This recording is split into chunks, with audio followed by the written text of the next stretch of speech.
Namaskar friends, this is NJ, your host on this channel.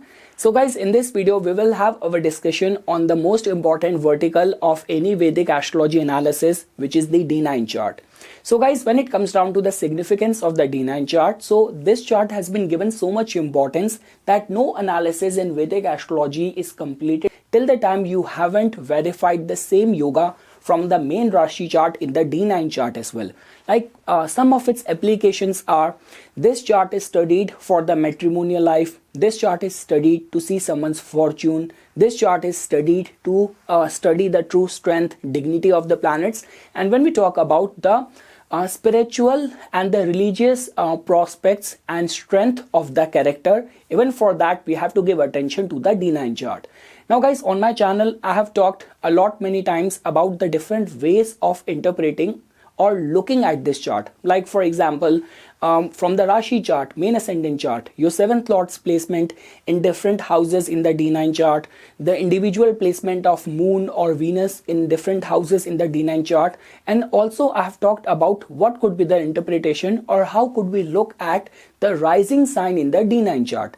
But guys, in this video we will try to stick to the language of the classics. Like the way, for example, a lot many times when people ask me that, Nipun, why don't you give shlokas or a reference from the classics, like for example Faldipika or Bharathura Shastra, to which I always have this thing to say that some of the language which has been written in the Shastras are a little bit harsh and it is very straightforward. It does not land well with everyone.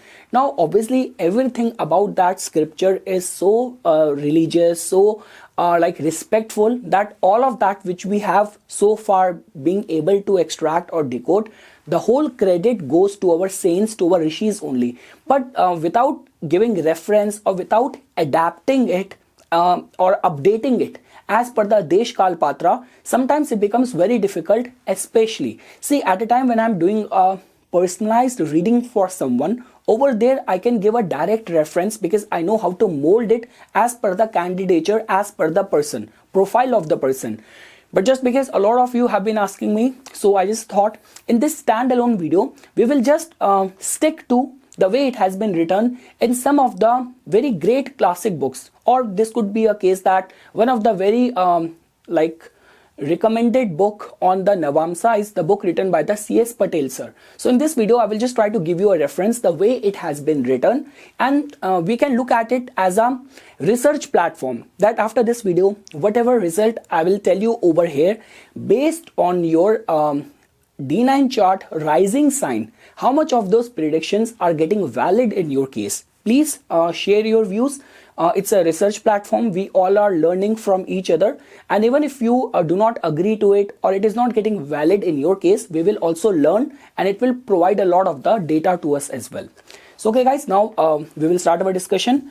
Now to begin with guys, when we talk about the very first thing is that about the Aries Navamsa. So the way it has been written for them is that the person born in Mesh Navamsa or Aries Navamsa will be mischievous, base-minded, suffering from leprosy, thievish, weak-eyed, of a restless mind, and of a bilious temperament. He will be lustfully inclined. So guys, with my accent, I need to give a second try to that as well. So I will talk slow. So it has been mentioned that the person born in Aries Navamsa will be mischievous, base-minded, suffering from leprosy, thievish, like capacity to steal, thievish, weak. The eyes of the person could be a little bit weak. The person could be or could have a restless mind and of a bilious temperament, and he will be lustfully inclined. Now guys, all of that which I am saying over here, now a lot will be dependent on how much of the yogas in the main Rashi chart is also indicating in the same direction. This could be a case that in the main Rashi chart moon is afflicted, then this could give a very restless mind, or moon is conjunct with Venus and let's say for example it is exalted, then it can also give very sensual kind of personality as well. So a lot you have to verify over there. And when we talk about the years, the 12th 25th, 50th and 65th year of the life should be understood as untoward owing to the malefic influence of the amsa, and disease alone should then be expected.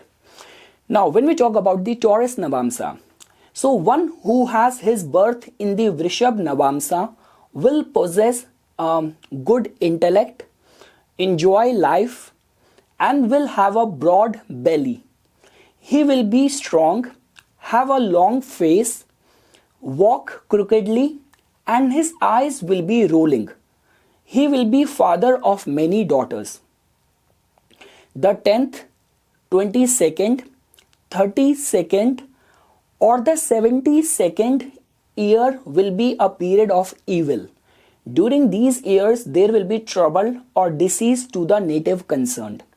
For the Gemini Navamsa, the person born in the Gemini Navamsa will have a beautiful appearance, will be fickle, eloquent, versed in several sciences, happy and well behaved.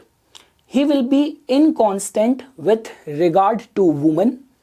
He will have a very good intellect and will be wifeless.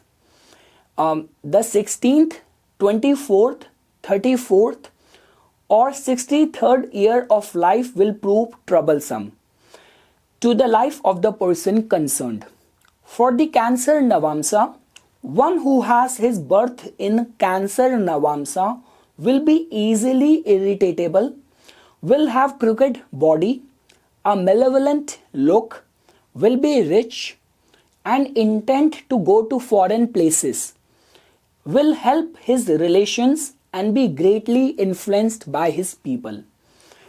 The 8th, 18th, 21st, 22nd, 72nd and 80th year of life will prove dangerous to the life of the native. For the Leo Navamsa, he who is born in Leo Navamsa will live in a solitary place, will be very proud, thin-waisted and knowing the world. His teeth will be weak. He will be strong and might have distress in the mind. Now, the years 20th, 10th, 30th, 60th or 82nd should be specially marked as dangerous to one's life. Now for the Virgo Navamsa, the person born in Virgo Navamsa will be happy in early years, will know all the arts, will be sexually little bit weak, will be a lover, will have few sons and will be friendly. He will be intent in doing other people's work, be liberal in gifts and will spend his time in foreign places.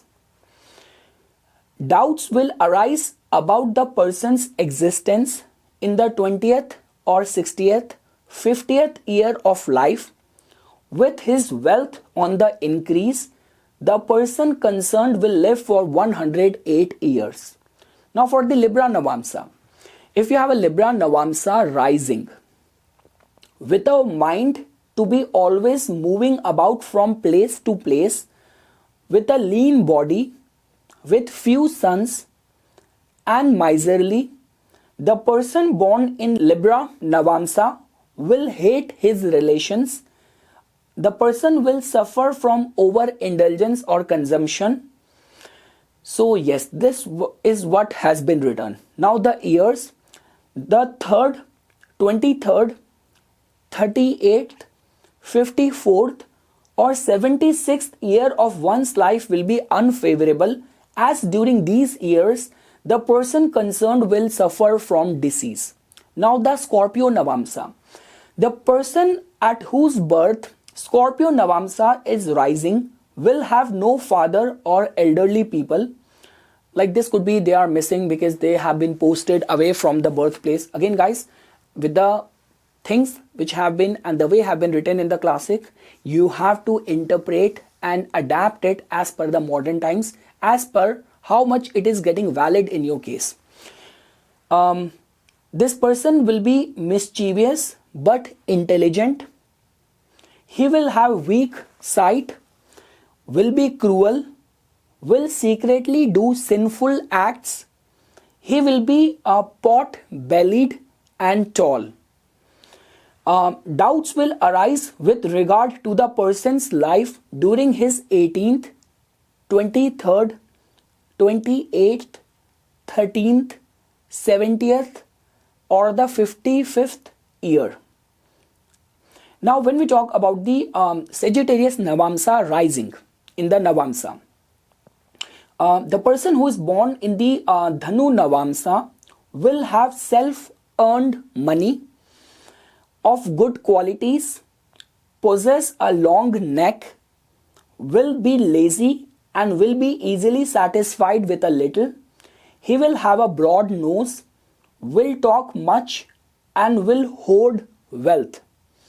Now, during the 4th, 9th, 16th, 36th, 44th or the 72nd year of his life, the person will suffer from risk and disease.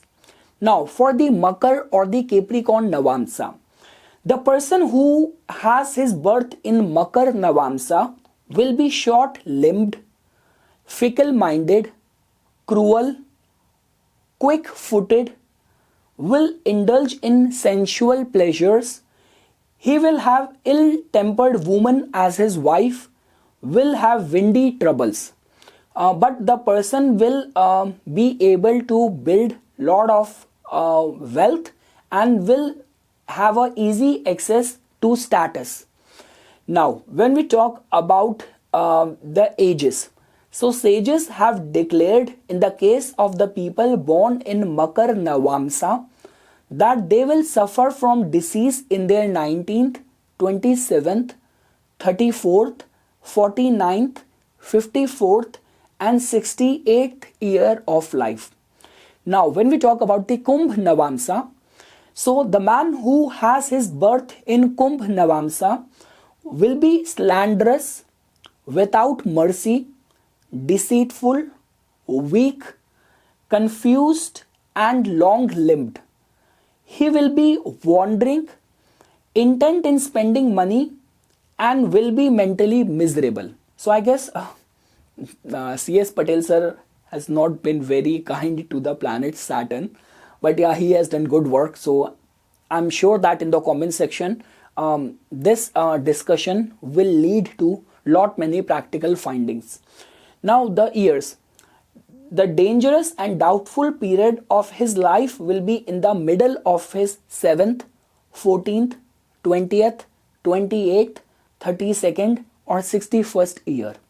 Now when we talk about the Meen Navamsa, so the person born in Meen Navamsa will long for woman not his own, will be slender bodied and his livelihood will be through watery products. He will be fish-bellied and learned. He will live in other people's houses. This could be renting accommodation and all. He will possess wealth and will have many wives, like many relations in a way. Now when we talk about the years, the dangerous period in his life will be the 10th, 12th, 21st, 26th and 52nd and 61st year. Now guys, after this I also want to give you a basic idea that, let's say for example, if you have in a case where you have the planet as the Vargotam. Now guys, when we talk about the Vargotam planets, like the way so far what we have read and what we have understood is that a Vargotam planet tend to remain strong and you will find a uniformity in the intent and the functioning of that planet. Now the way it has been explained over here is that Vargotam planets bestow the following results. So if you have a Vargotam sun, that simply means that philosophical attitude, firmness of mind, sound health, status in life, popularity, desire to acquire knowledge and self-satisfaction. If moon is your Vargotam planet, intellect, good memory, firm and impartial attitude, and getting desired things. Your moon will function in this way. If Mars is your Vargotam planet, desire to learn astrology, encouragement, indicates reason for rise and fall in life. This could be because of your own energy, because of the fights, because of the brothers. They might be responsible either for the rise or for the fall in the life.